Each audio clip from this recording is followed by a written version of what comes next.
Hello दोस्तों, आपका बंधु क्लासेस में एक बार स्वागत है।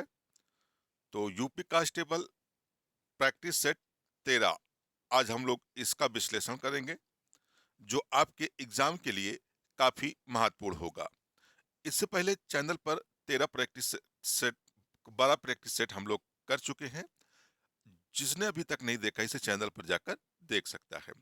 तो आगे बढ़े दोस्तों, इससे पहले एक छोटी सी रिक्वेस्ट होगी कि चैनल पर जो भी नए जुड़े वह चैनल को एक बार सब्सक्राइब कर लें और बेल आइकन का बटन जरूर प्रेस कर दें। तो आइए आज के प्रैक्टिस सेट का पहला प्रश्न देखते हैं। पहला प्रश्न है, भारत किस वर्ष में भारत गणराज्य बना था? यानी किस वर्ष भारत गणराज्य बना था? 1956, 1950, 1952 या 1947? तो भारत एक गणराज्य देश कब बना था? तो 1950 को। यानी 1950 जनवरी 24 जनवरी जनवरी 1950 को 1950 को भारत का संविधान पूर्ण रूप से क्या कर दिया जाता है? लागू कर दिया जाता है। और 26 जनवरी 1950 को भारत जो है पहला गणतंत्र बनाता है। और भारत के जो पहले राष्ट्रपति होते हैं, डॉक्टर राजेंद्र प्रसाद को मनोनीत किया जाता है। यानी भारत के पहले राष्ट्रपति के रूप में राजेंद्र प्रसाद को नियुक्त किया जाता है। और इस तरह से देखा जाए तो भारत जो है 1950 को गणतंत्र बन जाता है। नेक्स्ट क्वेश्चन, यानी गणतंत्र ऐसे कहते हैं जिसके सर्वोच्च जो नेता होता है या अधिकारी होता है उसका चुनाव हो किया जाए। तो ऐसे देशों का कहा जाता है गणतंत्र देश कहा जाता है। नेक्स्ट क्वेश्चन देखते हैं। अगला प्रश्न है, पृथ्वी की सतह का 3/4 भाग किसके द्वारा अधिकृत है? यानी जो 3/4 भाग है वह किसके द्वारा अधिकृत है? तो जल के द्वारा अधिकृत है। यानी जो पृथ्वी है उस पर 2/3 यानी दो सॉरी दोस्तों 3/4 भाग जो है जल है। और 1/4 भाग जो है, यानी हम 1/4 भाग जो है या क्या है? भूभाग है, एक तरह से कहा जाए स्थल है। यानी पृथ्वी के 3/4 भाग पर क्या पाया जाता है? जल पाया जाता है। और 1/4 भाग पर क्या पाया जाता है? 1/4 भाग पर क्या पाया जाता है? स्थल पाया जाता है। अगला प्रश्न देखते हैं। अगला प्रश्न है, दादा साहेब फाल्के पुरस्कार निम्न के लिए प्रदान किया जाता है? साहित्य, समाज कल्याण, ड्रामा या फिल्म? तो दादा साहेब फाल्के पुरस्कार जो है या किस क्षेत्र में दिया जाता है? तो फिल्म क्षेत्र में दिया जाता है। फिल्म क्षेत्र में दिया जाने वाला यह पुरस्कार सबसे सर्वोच्च पुरस्कार होता है। यानी फिल्म क्षेत्र में दिया जाने वाला यह पुरस्कार सबसे सर्वोच्च पुरस्कार होता है। सर्वोच्च पुरस्कार होता है। और 53वां दादा साहेब पुरस्कार 2023 किसे प्रदान किया गया है? तो वहीदा रहमान को प्रदान किया गया है। यह भी आपको याद रखना है। नेक्स्ट क्वेश्चन देखते हैं। पागरा बांध कहाँ स्थित है? मुरैना, सोलापुर, उज्जैन या बालाघाट? तो पागरा बांध जो है यह कहाँ स्थित है? मुरैना में स्थित है। अगला प्रश्न देखते हैं। अगला प्रश्न है, राष्ट्रीय हिंदी दिवस कब मनाया जाता है? 4 सितंबर, 24 सितंबर, 14 सितंबर या 16 सितंबर? तो राष्ट्रीय हिंदी दिवस जो है प्रत्येक वर्ष 14 सितंबर को मनाया जाता है। यानी कब मनाया जाता है? 14 सितंबर को प्रत्येक वर्ष राष्ट्रीय हिंदी दिवस मनाया जाता है।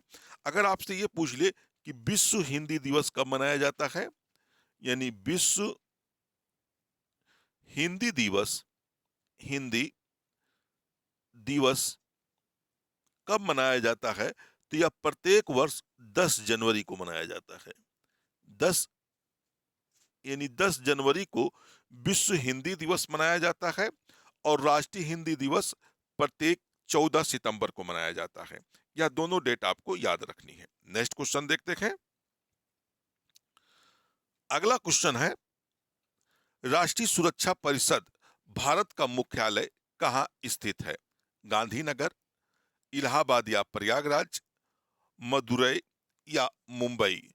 तो जो राष्ट्रीय सुरक्षा परिषद भारत है, इसका मुख्यालय मुंबई में स्थित है। अगला प्रश्न देखते हैं। अगला प्रश्न है दोस्तों, विंग्स ऑफ फायर किसकी आत्मकथा है? के नटवर सिंह का, एल के अडवाणी का, सचिन तेंदुलकर या एपीजे अब्दुल कलाम। तो विंग्स ऑफ फायर जो है या एपीजे अब्दुल कलाम की आत्मकथा है दोस्तों। और एपीजे अब्दुल कलाम जो है भारत के राष्ट्रपति भी रह चुके हैं। और एपीजे अब्दुल कलाम को ही मिसाइल मैन के नाम से भी जाना जाता है। किसके नाम से? मिसाइल मिसाइल मैन के नाम से, मिसाइल मैन के नाम से भी जाना जाता है। और इन्हीं की आत्मकथा का किस नाम से लिखी गई है? Wings of fire. Next question देखते हैं। अगला क्वेश्चन है, भारत में पहले एशियाई खेलों का आयोजन कब किया गया था? वर्ष 1950, वर्ष 1952, वर्ष 1951 या वर्ष 1953। तो भारत में पहले एशियाई खेलों का जो आयोजन था दोस्तों, वह कब किया गया था? 1951 को किया गया था। और इसका आयोजन कहाँ किया गया था? तो नई दिल्ली में। नई दिल्ली में पहले एशियाई खेलों का आयोजन किया गया था। और कब किया गया था? तो 1951 को। अगला क्वेश्चन देखते हैं। अगला क्वेश्चन है, भारत के किस प्रदेश में केन वन्यजीव अभयारण्य स्थित है? तो केन वन्यजीव अभयारण्य जो है यह भारत के किस प्रदेश में स्थित है? हिमाचल प्रदेश, गोवा, अरुणाचल प्रदेश या राजस्थान। तो केन वन्यजीव अभयारण्य कहाँ स्थित है? अरुणाचल प्रदेश में स्थित है। अरुणाचल प्रदेश सरकार द्वारा इसकी स्थापना 1991 में की थी। यानी 1991 में केन वन्यजीव अभयारण्य की अरुणाचल प्रदेश सरकार के द्वारा की गई थी। नेक्स्ट क्वेश्चन देखते हैं। अगला क्वेश्चन है, सूर्य मंदिर कहां स्थित है? अमृतसर, कोकड़, कोणार्क, हम्पी, अजंता, एलोरा। तो सूर्य मंदिर जो है यह कोणार्क में स्थित है। जिससे हम लोग राज्य की बात करें तो ओडिशा हो जाएगा। ओडिशा के भुवनेश्वर में, ओडिशा के भुवनेश्वर में सूर्य मंदिर स्थित है। आइए अगला प्रश्न देखते हैं। अगला प्रश्न है, बंगाल के बंटवारे का आदेश किसने दिया था? Lord Curzon, lord Hasting, lord Cornwallis या लॉर्ड विलियम बेंटिंग। तो बंगाल का जो बंटवारा था, इसका आदेश लॉर्ड कर्जन के द्वारा किया गया था। लॉर्ड कर्जन जो है यह अंग्रेजी कंपनी का गवर्नर था। और यह कब तक गवर्नर था? 1898 से 1898 से 1905 तक का यह भारत का क्या रहा था? गवर्नर जनरल रहा था। और इसी के द्वारा बंगाल बंटवारे का आदेश जारी किया गया था। अगला प्रश्न देखते हैं। अगला प्रश्न है, राज्यसभा का सदस्य बनने के लिए न्यूनतम आयु है 25 वर्ष, 21 वर्ष, 30 वर्ष या 35 वर्ष। तो राज्यसभा का अगर कोई मेंबर बनना चाहता है तो उसकी न्यूनतम आयु कितनी होनी चाहिए? 30 वर्ष होनी चाहिए। राज्यसभा के लिए न्यूनतम आयु क्या है?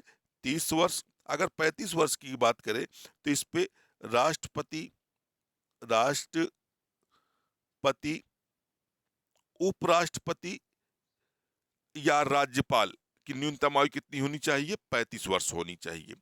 21 वर्ष की ग्राम प्रधान की कम से कम होनी चाहिए। ग्राम प्रधान प्रधान की आयु कम से कम 21 वर्ष होनी चाहिए।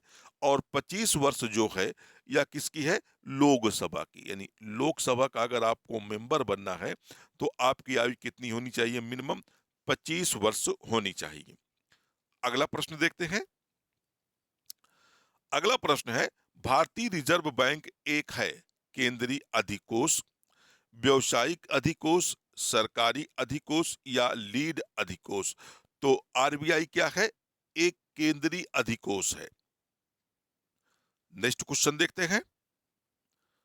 अगला क्वेश्चन है, अमरकंटक को के नाम से भी जाना जाता है, सतपुरा, अवंती, तीर्थराज या पुष्कर। तो अमरकंटक को तीर्थराज कहा जाता है, तीर्थराज कहा जाता है। यह सतपुड़ा की सर्वोच्च चोटी है, जो कहाँ स्थित है? एमपी में स्थित है, मध्य प्रदेश में स्थित है। अगला क्वेश्चन देखते हैं। अगला क्वेश्चन है दोस्तों, शिप्रा नदी विलीन हो जाती है सोन, स्वर्ण, नर्मदा या चंबल में। तो शिप्रा नदी किसकी सहायक नदी है? तो चंबल की सहायक नदी है। यानी शिप्रा नदी किसकी सहायक नदी है? चंबल की नदी है। और चंबल जो है यह किसकी है? तो यमुना की है। यमुना नदी की सहायक नदी है, जो उत्तर प्रदेश के इटावा जिले में, उत्तर प्रदेश के इटावा जिले में कहाँ होती है? यमुना से मेल करती है। इटावा जिले में यमुना नदी से चंबल नदी मिल जाती है। और चंबल नदी की कौन सी सहायक नदी है? क्षिप्रा नदी है।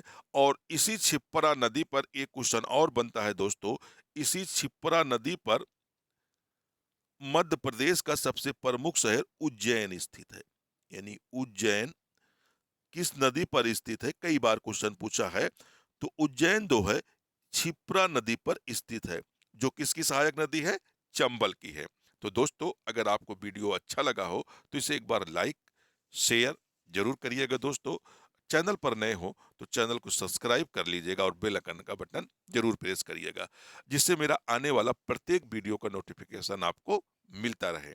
फिर मिलते हैं दोस्तों, जब तक के लिए धन्यवाद। जय हिंद दोस्तों।